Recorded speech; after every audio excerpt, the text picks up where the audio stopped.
This is a Black Nouveau web exclusive as we continue our conversation with Police Chief Alfonso Morales. Chief, thanks for joining us. Thank you. So there's been talk about defunding the Milwaukee Police Department, and this comes at a time when the department is actually seeking an increase in its budget just to maintain current services.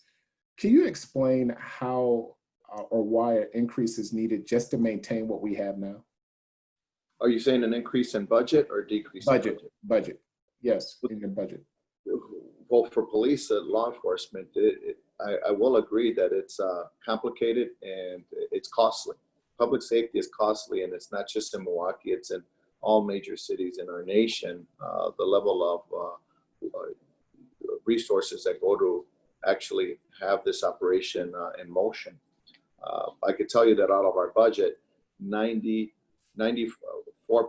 of the budget goes to salary. So our budget, as big as it sounds, and as much of it that it takes out of the city's budget overall, it can, it sounds like a lot, but in reality, our budget is actually very small.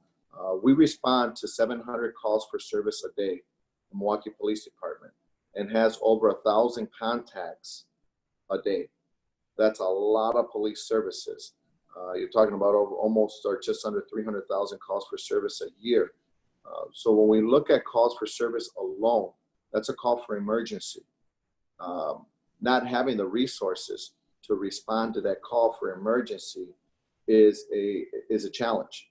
And if you don't have the resources, we also have to look at the districts, the neighborhoods, the geographical locations that have the high call for services. And we will see that those areas that have a high call or a high volume of calls for service for emergency are some of the neighborhoods that have economic challenges, education challenges, challenges that, maybe we can throw additional resources in those neighborhoods to reduce those calls for services. But it takes a intelligent conversation. It takes some research. It takes some data to really come to the table and look at what we can do differently before we just turn off the switch or say we're going to defund the police department. At the end of the day, who's going to respond to that call for emergency? Isn't this the same conversation your predecessor had, or Chief Flynn said? He basically talked about how other services in mental health services, in alcohol treatment, how those services have been declining, and the Milwaukee Police Department sort of had to step in and fill that void. I think when people talk about defunding, they're hoping that some of those funds that go to the police department could go back to those services that have been cut over the years. Is that how you see it, or you just don't see it that way? No, I agree 100%. The problem is, and what I'm saying with that is, if we got to do that, it's got to be ready. You can't turn it on like a switch. You can't say we're going to take this batch of money here and put it in this other pot in January 2021. It's going to work effectively. There's got to be some planning that goes into that. You're going to have some processes that are going to work in that. For example, if I make that call on January 2nd, 2021, and say, hey, there's a man that is running down the street and he appears to be suffering from some mental health issues. It's 3 o'clock in the morning on a Saturday night. Who is going to respond? If that's a call that we're going to give our mental health services, or a family issue where you need family services, Bureau of Milwaukee Child Welfare, are we going to have those resources readily available in the times that they're needed? Because Milwaukee Police Department operates 24 hours a day, 7 days a week, 365 days a year. So when we're talking about moving money from one location to the next, and having somebody who is trained in trained in the psychology that's needed to deal with somebody in mental health, trained in dealing with somebody who has an opioid or some type of narcotic addiction, trained in dealing with family issues, are those resources ready to be available? And that means if we're going to cut it off like a switch, somebody else is going to have to take that on. And that's what I mean about having those conversations. available, we would all agree that that would be the proper way to do it. However, are they available and are they willing to meet that demand? Yeah. Let me change the conversation quickly. There's been protest parties outside your home. What impact has that had on you and your family and even your neighbors? Well, when we address and we want change, and that's what some of the protesters say, uh, I'm here at work and we can protest here, but now you do the balance at home. What is your impact and who do you want to, who are you trying to impact? Are you trying to impact the family? Are you trying to impact the children? And that's one thing that we have to look at, because I say it as, if you want to legitimize your outcry, are you legitimizing yourself, or are you losing legitimacy when you're addressing the wrong people? I think children and putting children on camera and saying you're a protester, I think that's out of bounds. I think you lose legitimacy as a protester when you're now filming some leader's child. I don't care if you're the mayor or the police chief, the district attorney. If you're going to protest outside of their house, what do their children have to do with anything? Yeah. Has your message to your officers changed since the protest started? The message to the officer is one, I can't thank the men and women of the Milwaukee Police Department, both sworn and civilian. And this is why I'll tell you, I can't thank them. And some of the things we're doing to keep their motivation and their morale up is during COVID, and I've seen this in many major cities, there's a big reason why I shouldn't come to work, me as an employee. And I'm talking about all of us here in the Milwaukee Police Department. And for the most part, we've had some small outbreaks of COVID, but not the majority of them keep coming to work. And that shows their dedication. In other cities, we've had hundreds of sworn and civilian home sick with COVID or quarantined because of COVID. And that has not happened in Milwaukee, and that's due to dedication. People are coming to work. So I can't thank the men and women of the Milwaukee Police Department enough.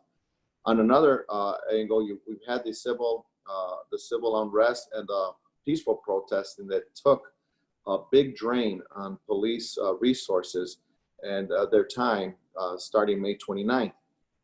We have 3 police chaplains, 2 on-site psychologists that have been working around the clock in dealing with our members to make sure that they are mentally sound when they hit the streets and to help boost morale. Now, we are human beings, and I'd be a fool to tell you that we're perfect. We make mistakes, and we're making mistakes currently. The goal and the push as leadership here in Milwaukee is to keep our people motivating during some real trying times. Yeah. Do you have enough officers in Milwaukee to police this city, especially when you look at the spike in homicide numbers and really in domestic violence overall? Well, one of the things that we've been challenged with this year and resources twofold. We're experiencing a large number of retirements and resignations, which is impacting the police department. On top of that, when we see the large increase in spike in crime, there are a ton of variables unique to this year that is affecting that. I'll start off by the criminal justice system. We're not operating on all cylinders. Our jails are not holding, whether they're state jails, county jails, or temporary holding facilities, because of the COVID, they're not holding people that would normally be held in other circumstances. So we have a number of people that have been released that would have otherwise been repeat offenders that would have otherwise been in custody during some period of time during these last few months. So that's impacting us. And we have, don't want to take the time away in explaining some of those stories, but some of those people are out and they're committing crimes. In addition to that, what's been unique to this year, we have a big increase in domestic violence. So when we talk about services, how are some of those other services that these families are not getting because or organizations aren't working on all cylinders that increase that spike in crime? For us, it's been a challenge. I can tell you that the biggest challenge in our resources or our staffing is the supervisory, management and investigating staffing. Those are all levels that those lists do not come from the Milwaukee Police Department. They come from the Fire and Police Commission. Those lists have been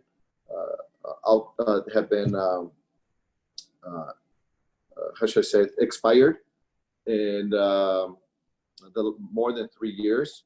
We've had difficulty filling those positions. And when it becomes a supervisory and a management vacancy, what that does is that increases the risk for us on the streets.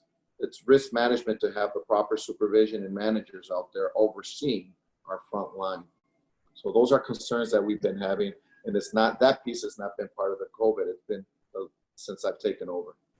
So with that being said, what's your stance on accepting assistance from the feds? The federal assistance that we've been working with is first financially, because when we work with the feds, we do get extra funds. And number two is extra resources where we can team up together.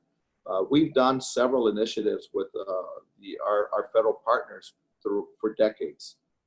There's different operations, they're called different names, but at the end of the day, what that does is it brings federal law enforcement officers with local law enforcement officers to work side by side and addressing the problems. The problems that we are addressing in Milwaukee currently are the spike in crime as it relates to gun violence. So we're looking at going after the trigger pullers, and we use our shoot review strategy to identify the people that our partnership with the feds are going to go after.